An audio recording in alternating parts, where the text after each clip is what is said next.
Myself and my good buddy Chris Knight's going to be on here tonight. What's up, Chris? How you doing? Doing well, thank you. Can you hear me? Yes, I can. All right. Also, Sean Stackhouse. What's up, Sean? What's going on, guys?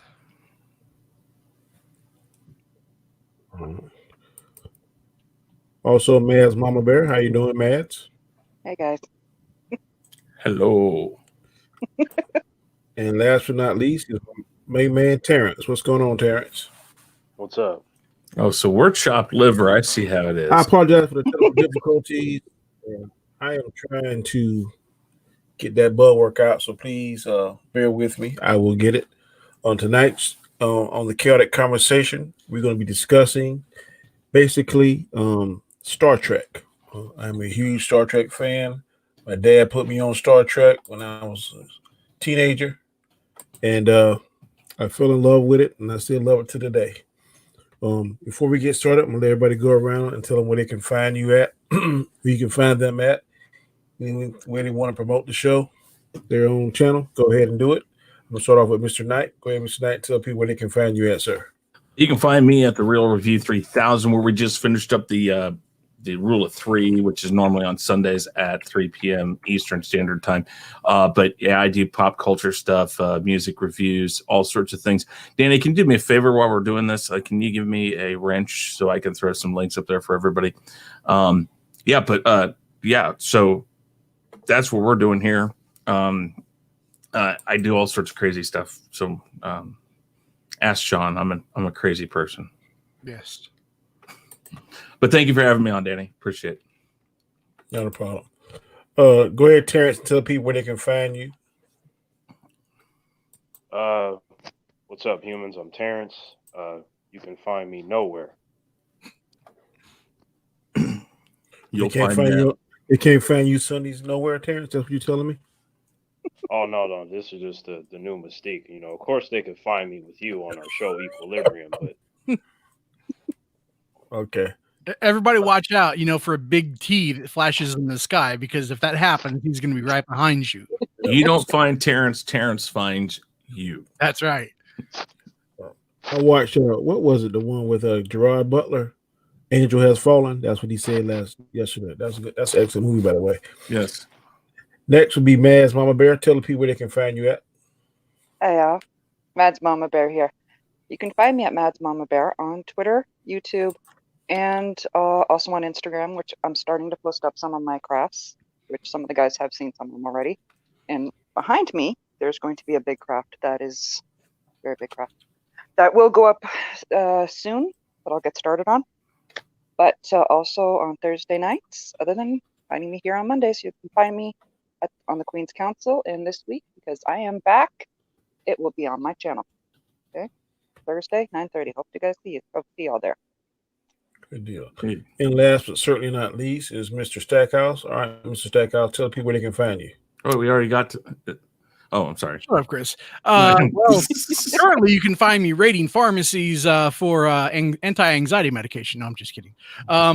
You can find me at Sean Stackhouse Reacts and at Sean Stackhouse on Twitter. And I like to do pop culture stuff, and started doing video game streams and having a lot of fun. And you can find me on the Real Review 3000 on Sundays, Danny's channel on Mondays, and then the Chaos List on Tuesdays on my channel.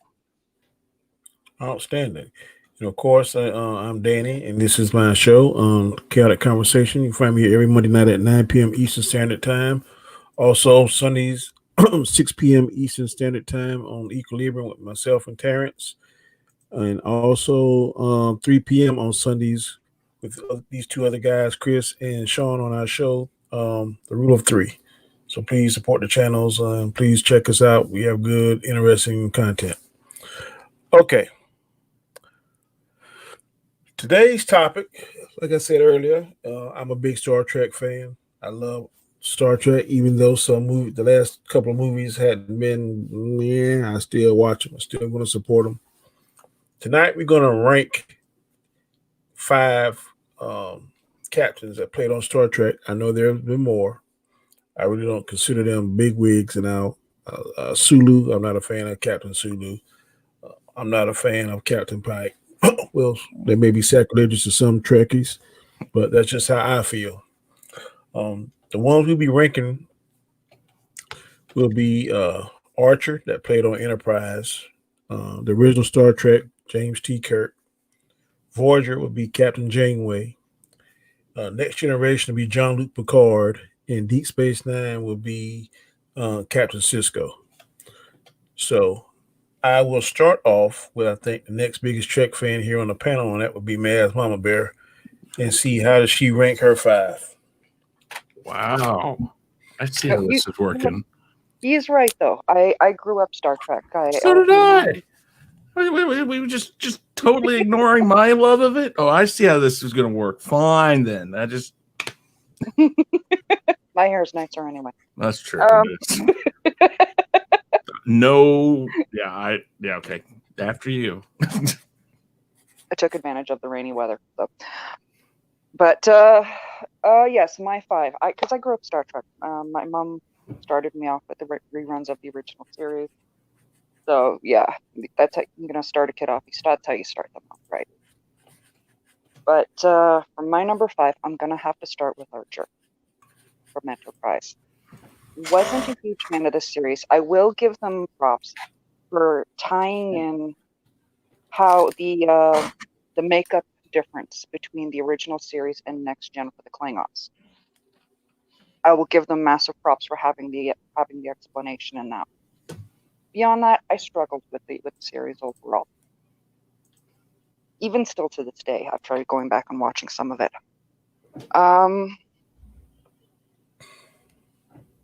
Number four, and it pains me to say this because I love him itself, but it's because again, not a huge fan of the series. Cisco from Deep Space Nine. Again, love Cisco. He was a badass, and kind of cute too. But the thing is, for me, Deep Space Nine was missing that one aspect that made Star Trek what it was. There was no Trek. There was no what? Voyaging. There's no Trek. It was the same location. Yeah, but the thing with Cisco, you have to remember, at least he released the thong song. Oh, God, Sean. Jeez. Anyway. Oh, wow. I'll bring him back. It's okay. Oh, come on. No, he's going to boot me in a second. Number three, and this is where I debated back and forth, but I will justify. I will justify my number two. Number three is Picard. Okay, he hasn't booted me yet. I will explain why my number two ranks above. I love Picard. The tea Earl Grey hot. He was the epitome of captains. But the other two for me just rank that little bit higher. I mean, Janeway is number two for me, and that's because she faced so many things that none of the rest of them did. She was cut off from the Federation completely, and had to figure out. They didn't even know if they were going to make it home. So I will give her total respect on that one above Kirk. Number one for me will always be Kirk, because that was honest and truly my original love. He was. I literally had a crush on him when I was a kid. So there will always be that, and that is where I started off. Was with that. You guys have heard me say it enough times. I grew up Vulcan, so yeah, gotta go. Wait, show your ears. That is a very interesting list, Mads. And I must say, I am not mad at that list at all. And usually I go last, but since I'm not mad at the list, I'm going to go next because my list is exactly the same. Exactly the same. I like Jean-Luc, but he had to grow on me. The first season, I was like, but he grew on me. I love him to today. Haven't seen Picard. Don't know. I've heard how terrible it is, but I'm not even going to watch it. Janeway, she definitely had the hardest out the five. She was in the Delta Quadrant.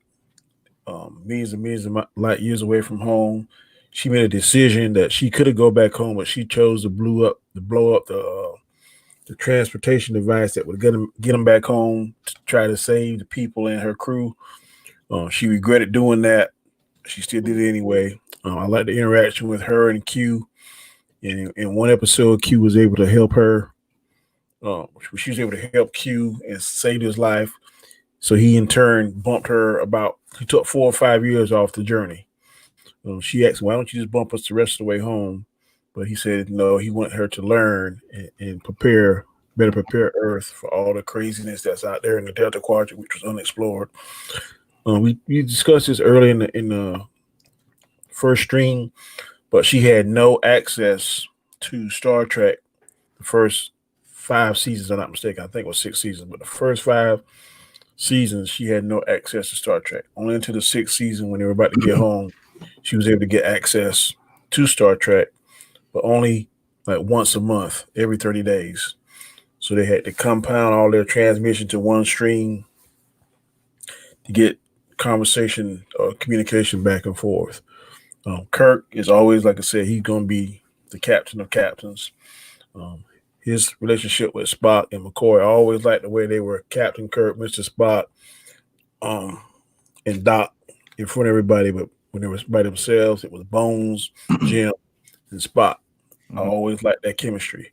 2 episodes in particular I like: A Mock Time, when Spock had to go back to Vulcan because he was about to die if he didn't mate. It showed their friendship.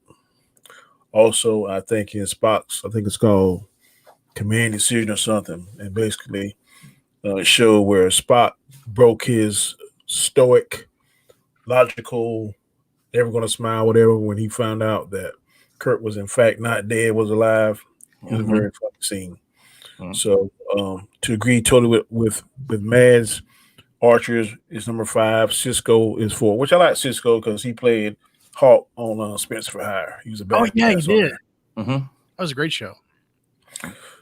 I liked him, but sometimes he kind of overacted, in my opinion. My other favorite character on there was Odo, and the relationship between Odo and Quark was always entertaining to me. I really didn't care for Julian, the Doctor. Sometimes Dax was okay, sometimes she wasn't. It was, and then I think it changed Dax in the middle of the show, if I'm not mistaken. I think so. And then also, I thought it was better when they added Worf to the show. When Worf came on, I thought it brought another dynamic, which was good. But it still doesn't bump Cisco any higher. But 3 is John Luke, 2 is Janeway, and 1 is Kirk. Next, let's see. I will go with Mr. Chris Knight, since he seems to be a lover of the Trek. So, depending on the day, how you want to put it, my list would be the same as both of yours, except for I normally will put Picard second. Now, I fully agree with everything, and we talked about this just a second ago. Janeway, of all of them, had it the toughest. Again, cut off from communication for most of the series. She was the one that made kind of decisions on taking people who were insurgents on her own ship and installing them in key positions within the ranks because she realized she had to, or they would fully dissent and take over. And so she always took, and from the very beginning, she took logical decisions, and she said, we got to do it this way, because if we don't do it this way, we're all screwed and none of us are going to make it home. And she flat out told her first officer and stuff, we're doing it this way because that's the only way to do it. Mm-hmm. Oh, I thought you were having a senior moment when you pause like that. No. It's my Kirk moment. It's my Kirk in me, you know. Okay. But no, and then the other thing, like I said, you go down the line of everything that happened to him, with the fact that the doctor got killed, the first assistant to the doctor, the second assistant. I think, like I was talking earlier, I can't remember if it was like the top 3 people in sick bay die in the first episode. And so you have this holographic doctor that wasn't until like season 4 or 5 or something that could actually perform any sort of doctorly duties except to say, this is what you got to do. And half the first episode, it's like, I'm just a virtual doctor. I can't do anything. But did he have a TARDIS? No, not that type of doctor. Jeez. But so Janeway had it the toughest. But Archer, I like Enterprise for what it was. I think that it could have been done better, but I don't think it was a horror show. Deep Space Nine to me, I liked, and I watched it because I was big into Next Generation when it came out, and then so that came out about 3-4 seasons into it. So, of course, I gravitated over to it, but it just wasn't. They tried to make it the same series, but it just didn't. I don't know. There were just times it didn't come across just as well, because instead of going places like Star Trek always did, and dealing with other races like that, the other races came to them. So, it was another side of it. It was like, instead of having the problems on a planet that we're going to go to, and we're going to try to help these people, they came there and brought the problems to Deep Space Nine. So it just never was quite the show I wanted, but I liked it. So that's why Cisco would be 4. Although Scott Bakula, I think, did a great job. I really do. But depending on the day, I would definitely say that.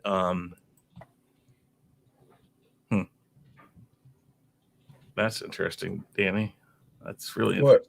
The moderator thing. Yeah. It should give you the option when you click It those. says block user or timeout. Must be other problems then. Well, Sean, then you can add links for everybody. I was trying to help out and put the YouTube link for Chaos Central in there and stuff too. Anyways, yeah. You got a moderator wrench. But for sure, Kirk's always going to be number 1. I don't know. There's something about a guy who really just doesn't give a damn. If he thinks it's the right thing, he could care less what other people think. But he did care about what Spock and McCoy always thought. Even if he went against what they thought, he always wanted their opinion of it. A best example of that is on not with Spock, of course, but with McCoy. They when they go to steal the Enterprise in search for Spock, there's not a one person who questions it. It's, if you're going, I'm going too. And that's kind of how Kirk was. Kirk was the type of leader who could make you want to go do something. And granted, let's take out really how that dynamic between all of them really was in real life, because they all at one time or another hated they hated they hated him. But even with that, in the universe of Star Trek, they were undying to him. In Star Trek 6, they, Sulu, when he comes in, he's like, whatever you want from me, I'm here for you because you've been here for me. That was really the thing. It was always, and they made Picard similar, but Picard was much more by the book. He occasionally went against the wishes of Starfleet, but very few times did he. Riker was the one on Next Generation who was the unbound one. Riker would fly into a situation without always thinking about it. Picard liked to think about it, but Kirk was like that. And I really liked I liked the newer movies for one reason. In Star Trek, the new one, I loved that we finally got to see the Kobayashi Maru situation. That was cool. I wanted to see that for years, and I think it's funny because basically we always knew he cheated, but we didn't see yes, that. exactly. Yeah. And so that's the thing. We know because of the original movies that he cheated. Mhm. But because of that, they had to show it. And I always thought that was very interesting. I like how he pissed Spock off. Mm-hmm. Oh yeah. Did Riker ever achieve captain. Yeah. Yeah, In fact, later on, whenever the board took Picard, he was captain for temporary. yes. And he also I mean like for sure. Yes. Like, did he he got his own ship? yes, in the movies, he actually is a captain in one of them, and he ends up coming back to the Enterprise. If I remember, that's when him and Deanna Troi got married. I think. Which movie was that? Oh, that's right. The Klingon got married to Deanna Troi. Worf No. did. No. No. In the Riker does. movies, Is it Insurgent? I think it's Insurgent. I never seen him and Deanna Troi married. Oh, I seen yeah. Worf and Deanna Deanna Troi, right? Oh, no. They do get married in one of the movies.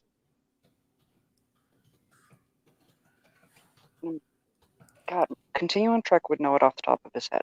That's the sad part. I want to say it was like Insurgent, Nemesis. That's it. Nemesis. That's it. Yeah, one of them. But he is a captain in Nemesis, I believe. That's Because right. Insurgent, she got him to cut the beard off. mm-hmm. Yeah. Because in Insurgent, isn't that that's not the Borg? That's the Romulan, isn't it? Or is it Insurgent? I don't remember what the actual species was. Nemesis. I remember they stretched the face. Oh, yeah, Nemesis on it, yeah. But but I think he's a captain in that movie, and then later on, if you follow the not books but just the timeline, they mention like in books that give you everything about Star Wars. He does become an admiral later on too. He gets promotion to captain to the USS Titan.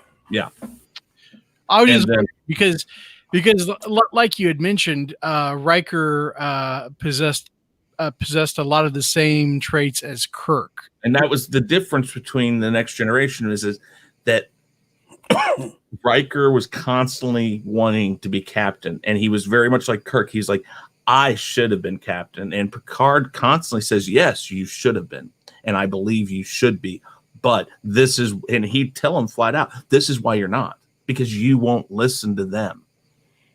And eventually it plays out, but that's Picard and Janeway is always kind of a mix up. If you want to go by who had the worst situation and all that, and by default that makes her a great captain, it's Janeway, and she's second for sure because of that. Much like you guys said, I mean, there's no other captain that has had a series or been in the movies that has had that situation. It was the first thing, which I remember when I first watched it, the first episode, and they went way out. I'm like, what's going on here? Because we were so used to them being basically just jet setters from one place to the next, and it didn't mean anything because they were within the Federation area or was someplace close to home in terms of Star Wars, or I mean Star Trek. I'm sorry. It was still close to Earth, just a jump, and we're there. Now here you go. One, their warp drive's completely destroyed. They have no way of getting back. But not only that, they are like, what was it? I was trying to remember. Was it 50 million light years or something like that? There were a shit ton of light years. It would take them about 20, 30 years to get back. And on the technical term? Mm-hmm. Yes, it is.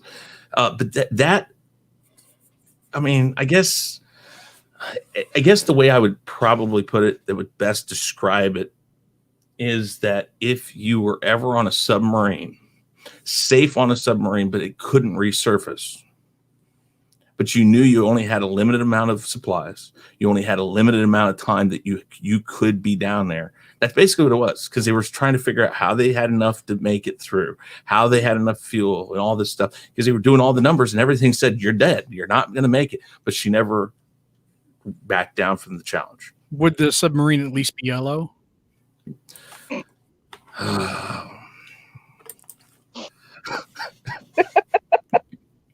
No, I'm the one used to getting kicked off all the time.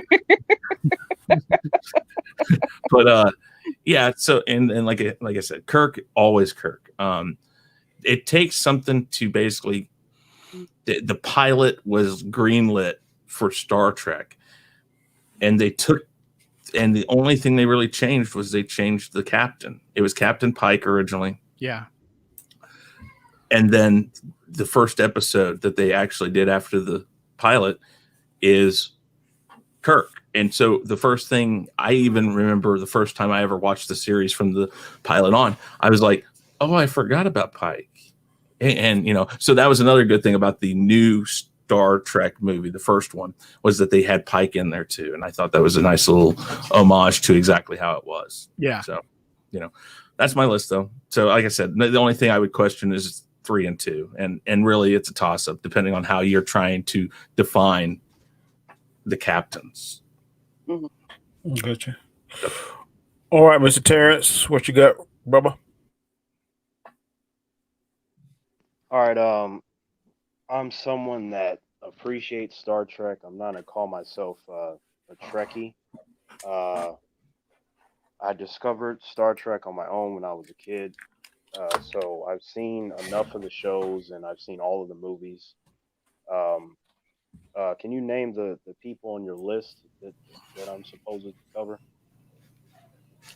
Cisco, Janeway, Picard, Archer. Archer and Kirk. Archer, yeah. Um, well, I guess my favorite would have to be Jean-Luc Picard, and then I would go with Kirk, and then everyone else on that list comes after because I don't care about those characters. Um, yeah. To me, like Kirk and Picard, I kind of latched onto them right away because I thought they were cool. Um, Jean-Luc Picard, I like more than Kirk.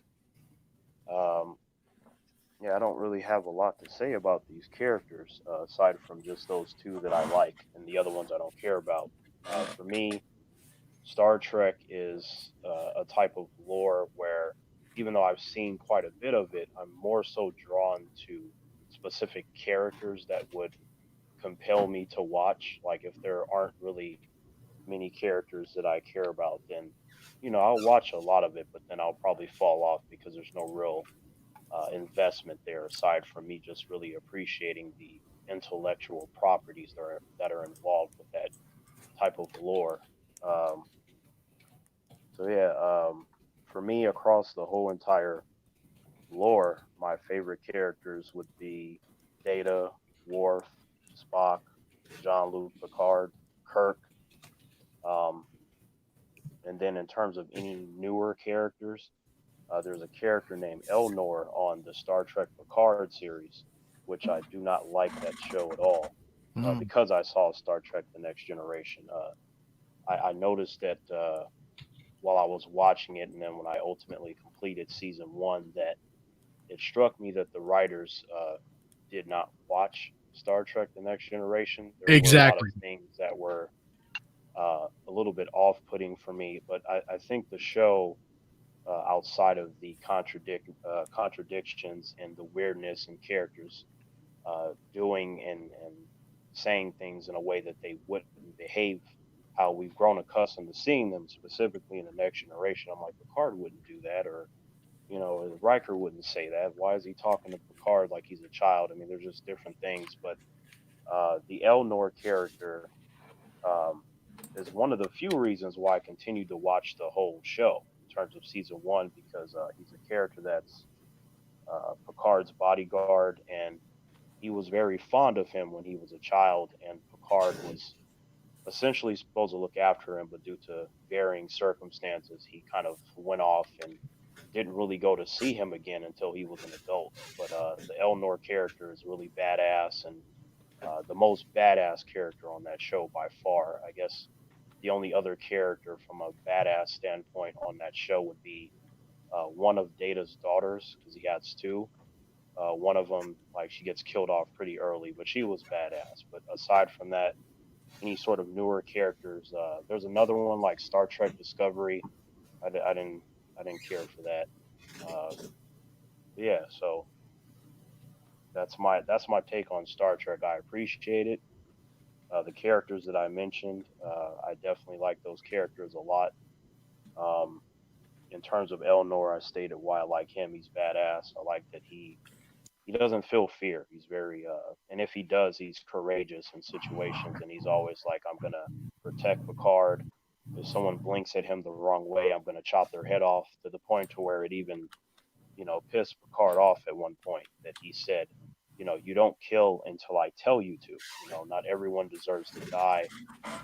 So I really appreciated their dynamic throughout that show that irritated me, and I overall didn't like it. So yeah, that's all I got to say.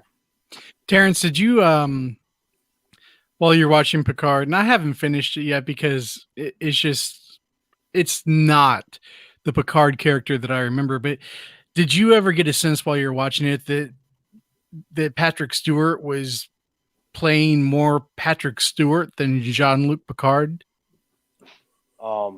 No, I did not feel like that. I just thought that they gave him something that was unfamiliar from what he had played for a period of years, Mm-hmm. like something like over 10 years or something like that, when you take in consideration the movies that are connected to Star Trek The Next Generation. And he was, I just took it as like, he's like, look, I didn't agree with the Starfleet, and I'm gonna go off on my own, and I'm gonna start raising grapes, and I'm just gonna be isolated. And I'm like, you abandoned a lot of people that needed you, man. And as a result, there was like this ripple effect of really negative events that we've only sort of got a taste in season one. And really, the only thing that brought him out of his isolation was the fact that the female showed up, which we saw was an android and one of Data's daughters, and he had did a painting a long time ago. And I'm Yeah, like, that's not really Picard. He was too basic, is what I call it. Like a lot of the characters in Picard, especially Picard himself, were very human, very basic, typical. You talk to him on the street. I'm like, there was nothing exceptional about the characters. There was no real ounce of intelligence that was put into it that I saw from like the original Star Trek series, Enterprise, or whatever you want to name. Like it just was lacking on every single area imaginable. So that was something when I noticed it. I was like, I wonder if other Star Trek fans, specifically the ones that watch Star Trek: The Next Generation, like if they were feeling as I was feeling at the time. And I looked into it, and it turns out that a lot of them fucking hate that show. yeah, So yeah, I just think that overall, like the show is irritating I because agree. they treat me like I'm stupid. I'm like I saw the Next Generation, I saw the movies, I've seen enough Star Trek to know that these characters shouldn't be talking and behaving like this. There's something wrong. So I think that their mistake was that they tried to do something new while trying to continue something that's established, but they forgot all the things that made that stuff great to begin with. You Mm-hmm. know, at least the newer films, they didn't really have too much intelligence to them, but they did have a sort of fantastical kind of component to them, in the sense you get the action and things like that. They kind of pushed it in an area that was not really prevalent throughout the entire lore. There wasn't a whole lot of action. It was always characters first. You had the science, the math, the philosophies, and sort of things that you can equate to real life. So are So you talking about the rebooted J.J. Abrams movies? yeah, Okay. yeah, Yeah. there was yeah.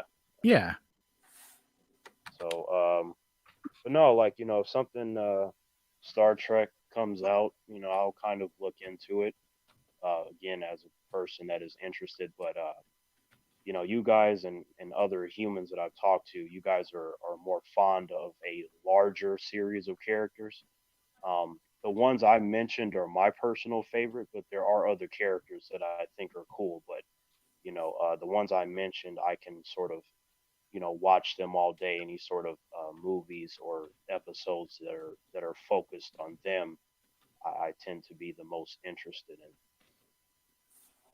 in. Hmm. All right, good deal, bro. And last but not least is Mr. Sean Stackhouse. I kind of approach Star Trek sort of in a similar way that Terrence does. But we respect Terrence for doing it. You know. Yeah, I understand. I mean, that's just how it has to be. But so I grew up watching Star Trek. I remember going to see the movies with my dad, in the theater back in the day.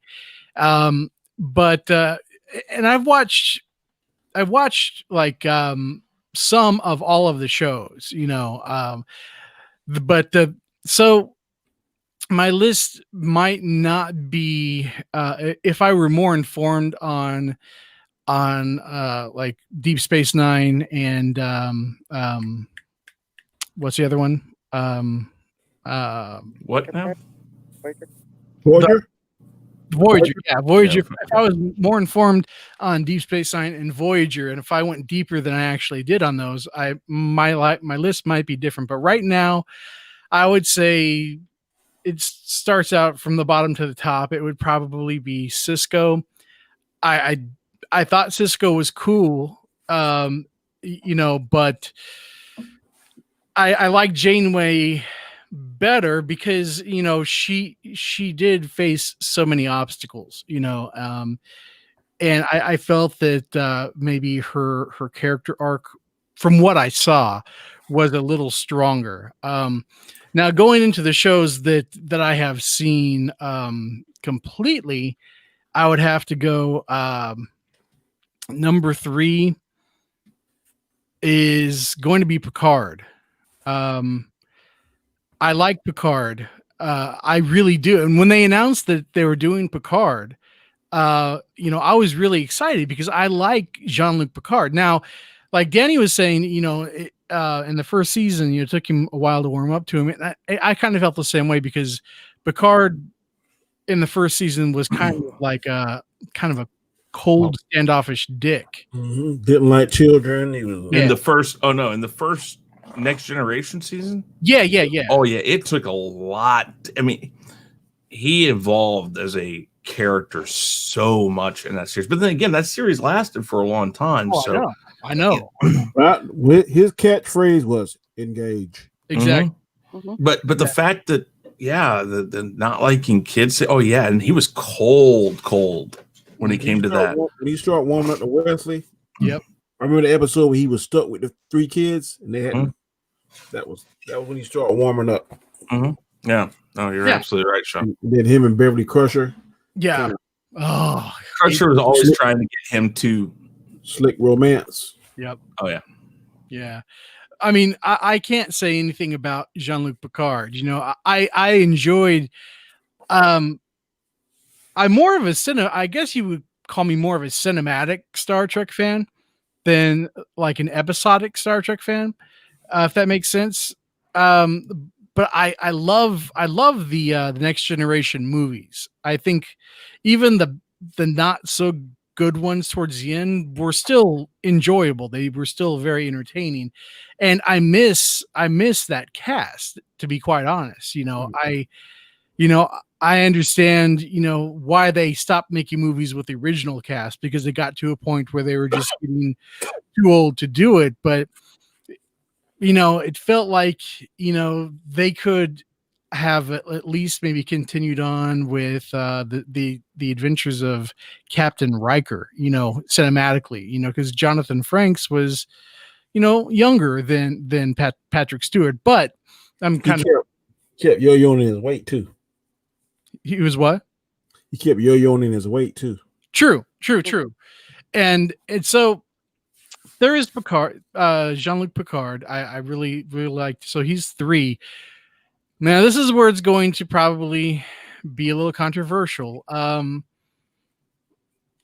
Number 2 is going to be Kirk. I love Kirk. I really have nothing but respect and love for Kirk, even as cringy some of Shatner's acting was because of his pauses, but that also made him very endearing to you. Well, I mean, Kurt was the first space gigolo. Oh, absolutely.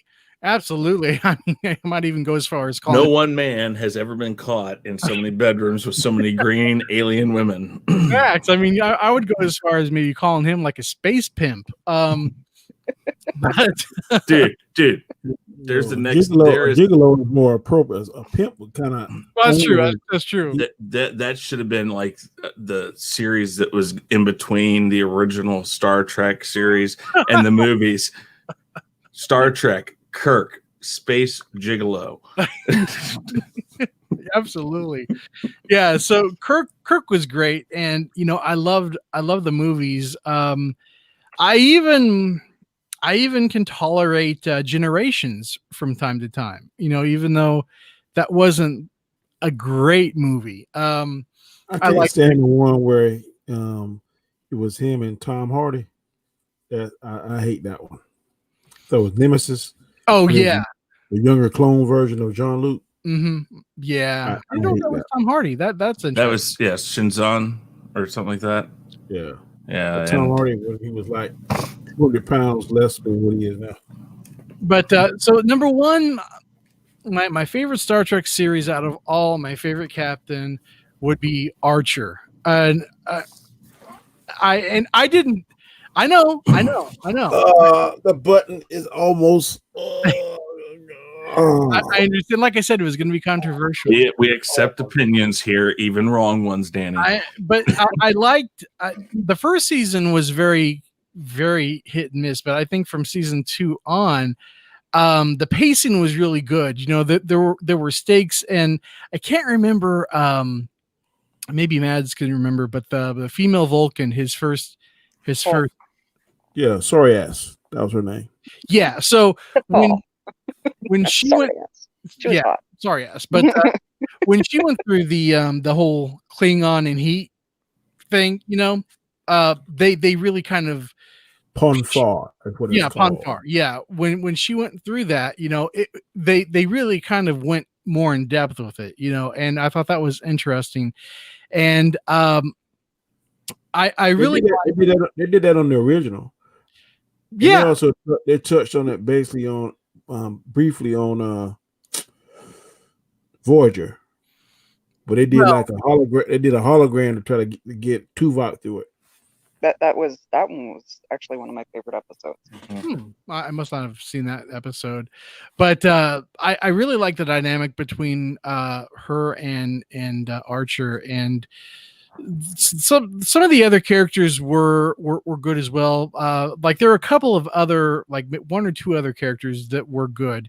The rest of the cast was okay, but I mean, the pacing, I think the reason I like this show, because once it actually I think it was the second season on, once they found their pacing, the pacing on this show I think was a lot faster, and the stakes were not, I'm not going to say the stakes are higher than any of the other Star Trek shows, because the stakes have been high in all of the shows at one point or another, but it was a combination of the pacing and the stakes that just worked for me for some reason.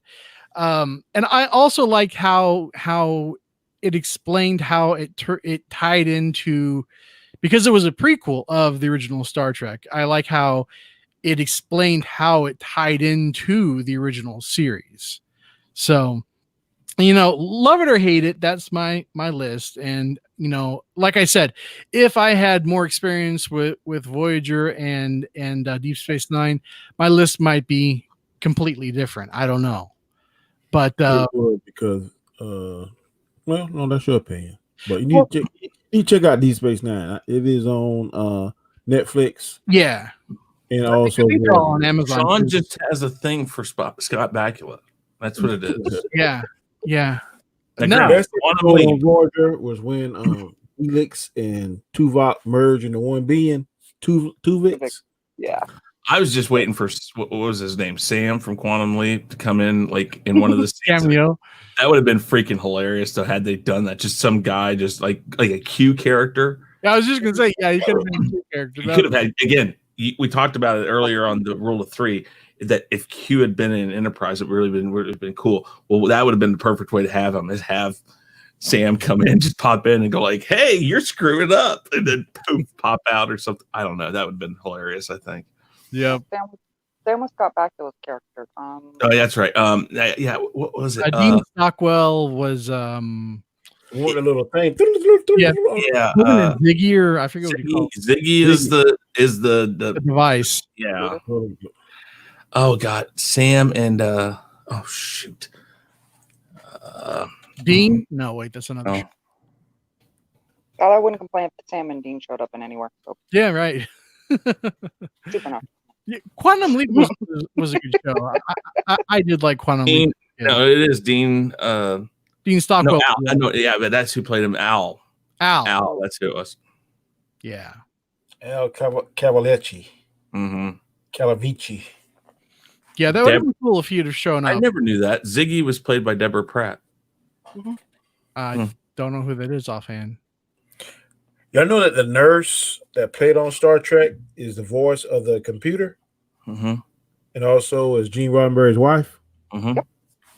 Yeah, And Deanna The Troy's blonde hair mother. nurse? Hmm? The The blonde one that likes Spock. Oh, Nurse, okay. Yeah. Can't think of her name now.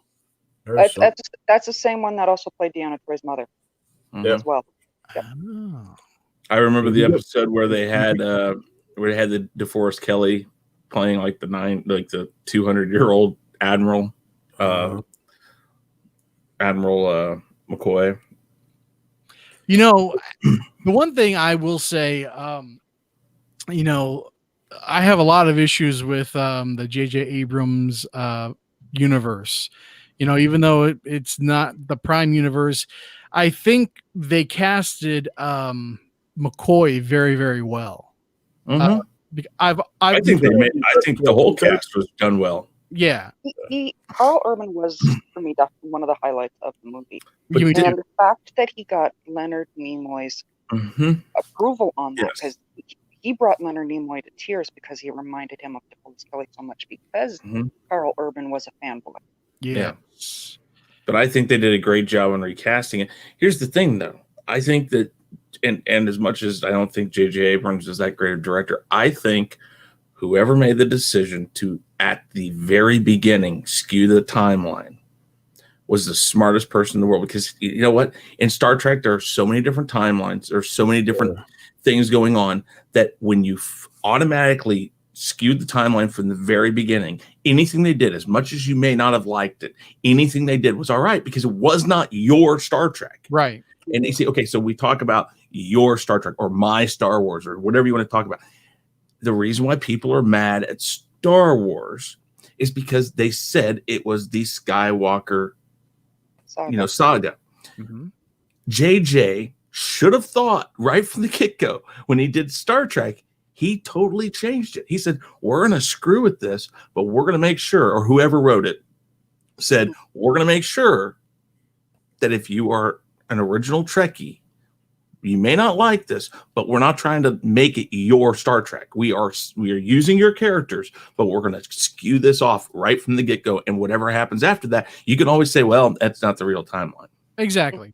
And that was a smart decision on that brand. And how they brought in Leonard Nimoy, you know, to reprise Spock and talk to that Kirk about the friendship that they will have eventually had. Exactly. Then talk to his younger self was cool too. Yeah, and that was there were so many cool moments in the movie. The first movie, you know, the relationship between him and Scotty, Kirk and Scotty, how they build their rapport and stuff. Yep. That was cool. The guy that played Scotty is awesome. Yeah, I didn't mind the second one. Was it Into Darkness? Yes. Yeah, the second one I didn't mind, but again, I knew where they were going right from the get go, and I was like, why are we rehashing one of the best Star Trek movies I didn't ever? like the Idris Elba villain. I didn't like that. That was the third one, wasn't it? Yes. Yeah. I didn't like the Benedict Cumberbatch's Khan. That's the thing. I didn't mind him. I like that. But I didn't like the fact that we take the most iconic character, probably, that is the villain, and we it just wasn't the same feel.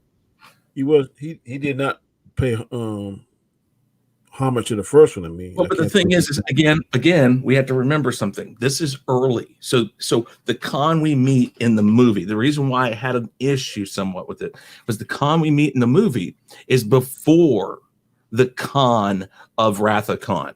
This is the Khan they met in the series. TV show, yeah.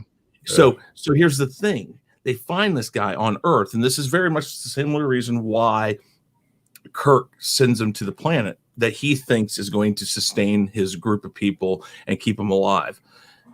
But he is this guy who thinks he is better and smarter. He is 21st century product design of the most perfect human. So he has it's the same Khan. But the thing I didn't like is he basically just did Wrath of Khan before Wrath of Khan.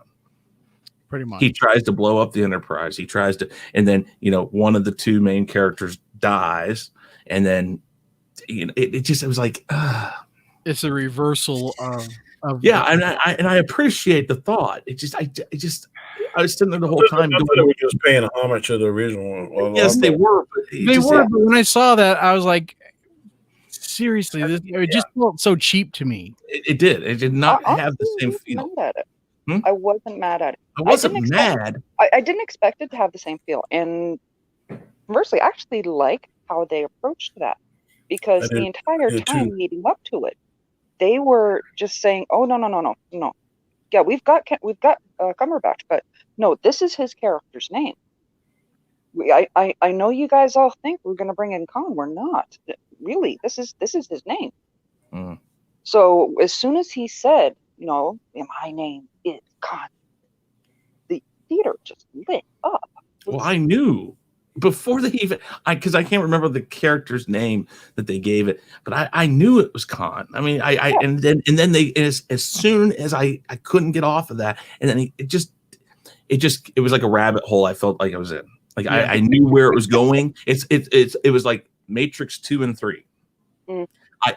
After halfway through the second Matrix movie, I was like, they're not gonna do what I think they're gonna do. Yes, and they did it. And they did it. And that's exactly what I was like in Into Darkness. I was like, oh, don't tell me they're gonna do this. Because I saw it. I saw they're not gonna kill Spock, they're gonna kill Kirk. And to me, let's talk about okay, if you haven't seen it, you're not gonna see it. My problem is it kind of cheapened Wrath of Khan and the death of Spock, because the whole idea is that Spock was so selfless. Kirk wasn't that character. Kirk isn't even that character in the new ones. He's not selfless.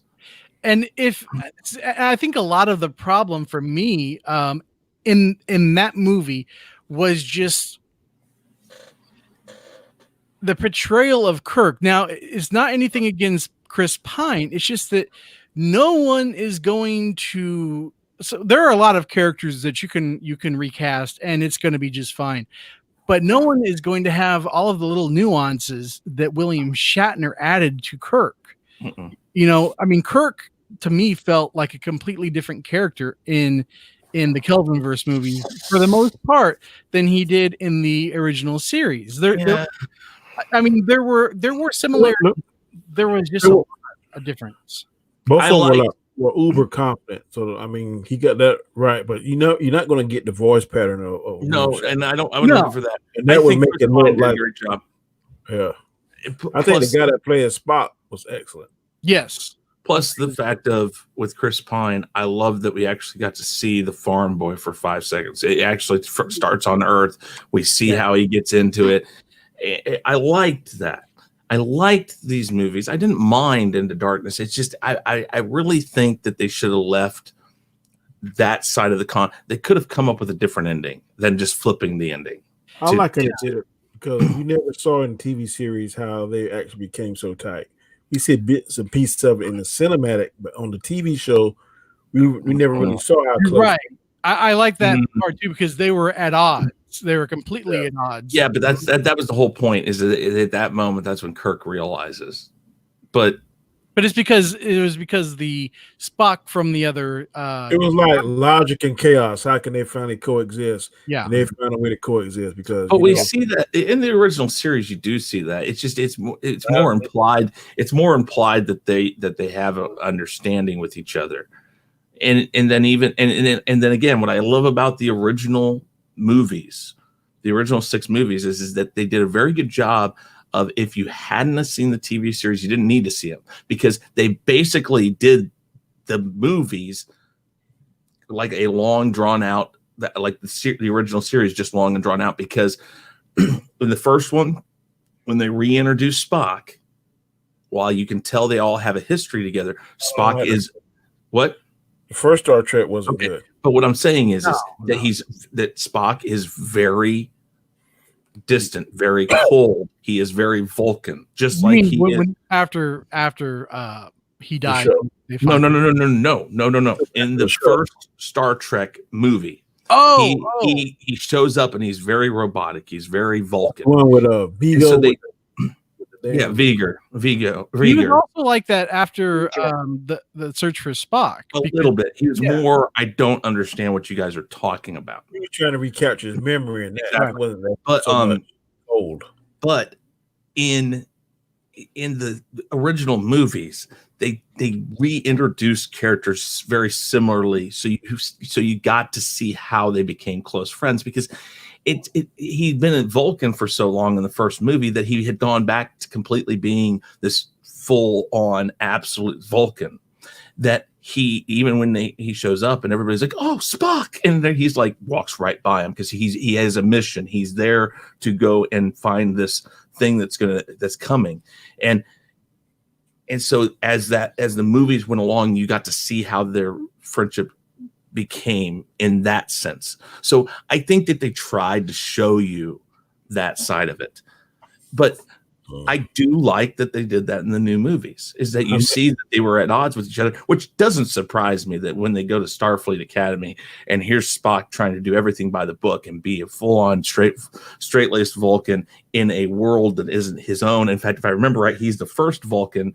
to go to Starfleet Academy. And here's this cocky farm kid from Iowa who cheats on a final test, but they let him go through it because they're like, okay, well, I guess he's innovative. Exactly. And Spock literally had a meltdown, and it was great. He's livid at it. Yes. Which again only pisses Spock off more, because he doesn't want to be livid. He doesn't want to show emotion. He hates emotion because he's a Vulcan. Because he hates the human side of it. So that is a very interesting thing to show. But he knew that the only way to pass it was to cheat. There was no other way. Exactly.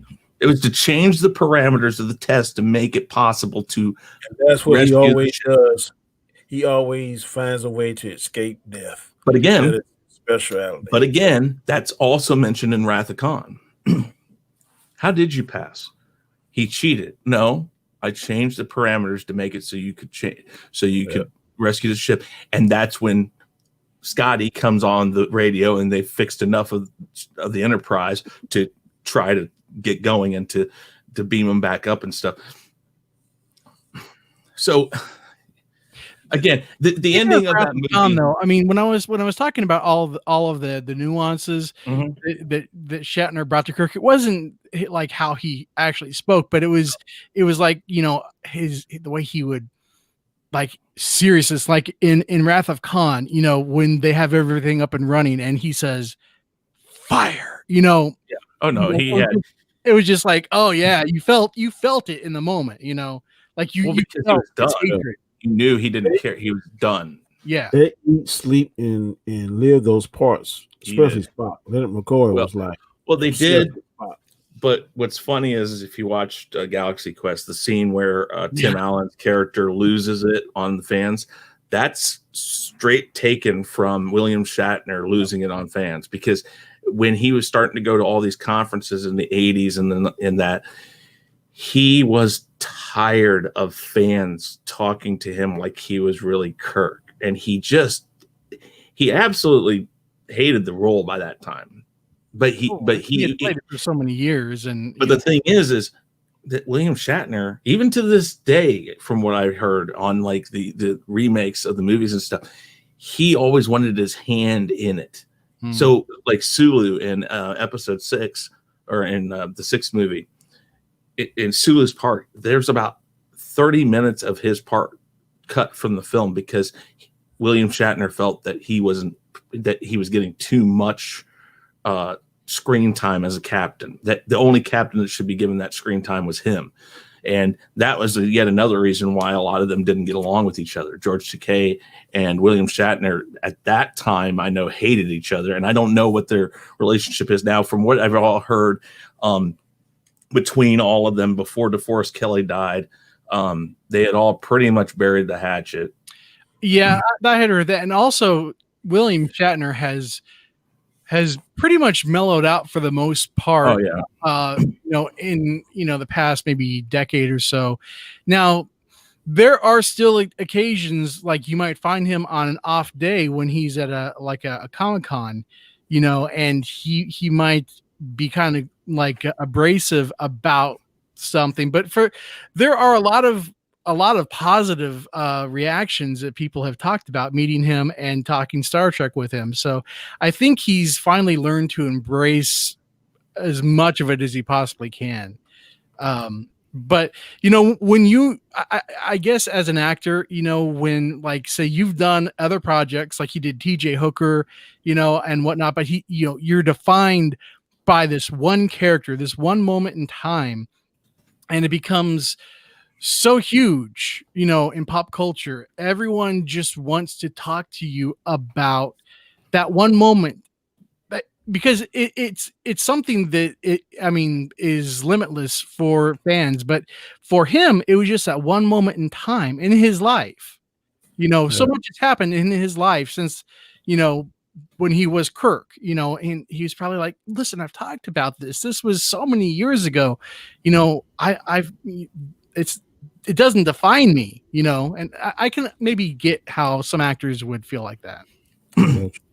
And I'm not sure what Dandelion Fluff is talking about, the album that William Shatner put out. Oh yeah, he put out a ton of them. Yeah, he put one out not too long ago. Yeah, no, he does spoken word stuff. If you've never seen it, Dandelion, go on YouTube and look up William Shatner Rocket Man. I think he did. Dandelion, didn't he do an album with Ben Folds? I think he might have. Yeah.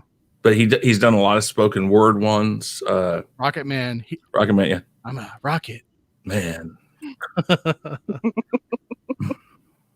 But, all right, lady and gent, it's been an hour and 3 minutes. I think we're going to wrap this up. This is a very stimulating conversation. I appreciate everyone's participation. I will try and get something we maybe all agree upon and watch next week. Got to think about it. Before we go, I'm gonna go around and let everybody tell people they can find them. You have any last comments? Wrap it up. I'm gonna start off with Terrence. He's been the most quiet tonight. Go ahead, Terrence, and say whatever you want to say, and tell people where they can find you on Sundays. Hey, what's up, humans? It's Terrence.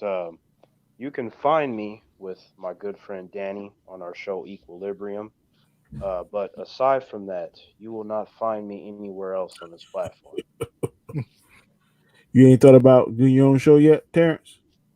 Oh yeah. Of course I thought about it. I thought about it within 0.1 seconds after I departed from my brother. I got you. Well, we'll talk about that later. Maz, go ahead. Are you finished, Terrence? I'm sorry. Oh no, I was just saying. Of course I thought about it, and I definitely didn't do it. Okay. All right. That's your choice. Mads Mama Bear, you're next. Hey, that's Mama Bear. Again, you can find me at Mads Mama Bear on Twitter, YouTube, and on Instagram. And that's where I'm going to start putting up my crafts. Like, you guys seen me sipping a water bottle. I always think. And again, on Thursday nights, 9:30. This Thursday, it will be on my channel. I had to take a break last week. But this Thursday will be on my channel, 9:30. And do not miss it. It will be epic. Okay. Epic. Deal. Go ahead, Terrence. I wanted to say, humans, you can also find me on Mondays. I'm not sure if it's going to be all the time, but as much as I can do, being here. Yes, sir. That is true. Mr. Knight, you're next, sir. Oh, I'm Chris Knight. One half of the Real Review 3000. The other half is right down there. Right I'm back to Terrence. Right there. And Sean Stackhouse comes over every once in a while and does stuff with me over there. We're kind of sister channels. It's kind of how we look at it. But yeah, music reviews, trailer reactions, opinion pieces that only I watch, I guess. I don't know, because only I really care about my opinion, I think. Most of the time, I do those opinion pieces to hear myself talk. Okay. I see that nobody disagrees. So anyways, and you can find me here on Mondays at 9 p.m. Eastern Standard Time. You can find me over on Sean's channel for the Chaos List on Tuesdays at 9 Eastern Time. And then I have the Rule of Three on most of the time on Sundays at 3 p.m. Eastern Standard Time. So help us out. I think Sean may have put the link in the chat. Please go right now. Yeah, please go over to Chaos Central's YouTube channel and please subscribe. We're at like 31 right now. We need to get up to 100 to get our vanity link, which is basically, like Sean and I have. It's, youtube.com/The Real Review 3000. So in order to get Chaos Central, we need to get up to 100 subscribers. So help us do that, because once we do that, these 3 shows will be over there and not on our individual channels, because this is a brand for Chaos Central, and we're really trying to build that up. And you guys can help us, because we get a lot of you guys watching these shows, and we greatly appreciate it. So, yeah, check us out over there. I think most everything that we've done is uploaded over there. I don't know, Sean. Most of it. We just need to get Danny connected to where he can stream over there. Simulcast it. Yeah. Mm-hmm. But right now, I think everything that Sean and I do is simulcast over there, and we'll make sure we get Danny on that too. But thank you, Danny, for having me on. I greatly appreciate it. Mads, Terrence, always great working with you, Sean. Yeah. Sean and I are like brothers. We've known each other for so long that it's, it's just like that. All right, Sean, you're next, sir. All right. So as far to touch on the whole sister channel point that Chris was making, I'm kind of like the station that back in the 90s that was like cool and hip when they played Michael Bolton, and Chris was, Chris is the there was never a station that was cool and hip that played Michael Bolton. In the early 90s, yes, there were. No, there wasn't. You listened to it and you thought it was cool and hip. That didn't make it cool and hip. Okay, let's go back and look at the Billboard charts from the early 90s. Okay. Listen. And the Chris would be like the early 90s channel that was playing I don't know, Nirvana and things like that. But still owned by the same company. And which one's still playing Nirvana and good stuff? That's right.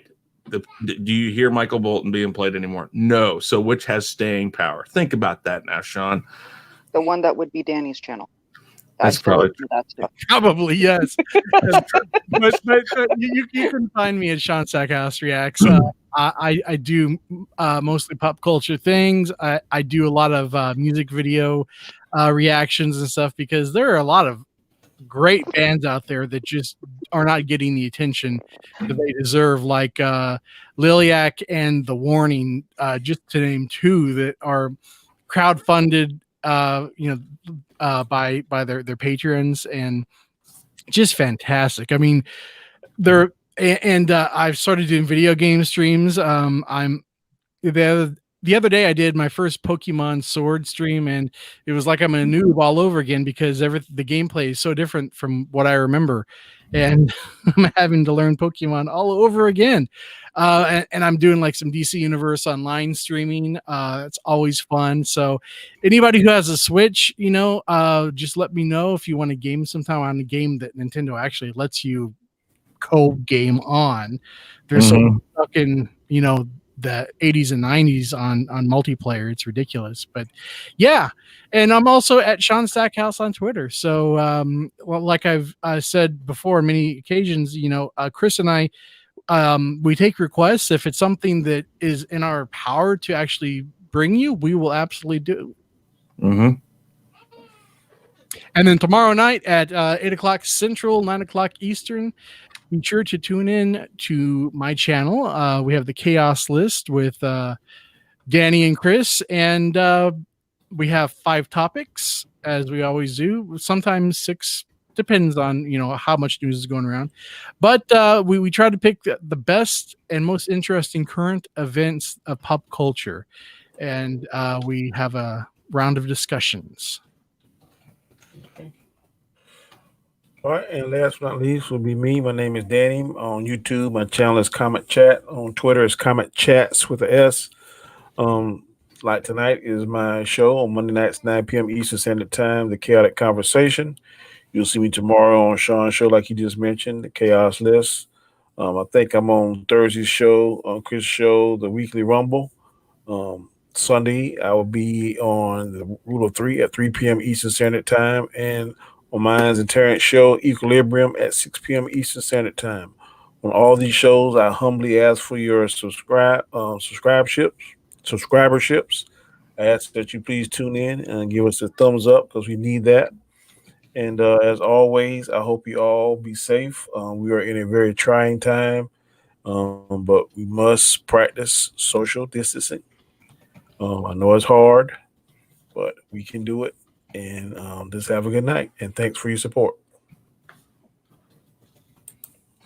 Goodbye. Bye. Bye.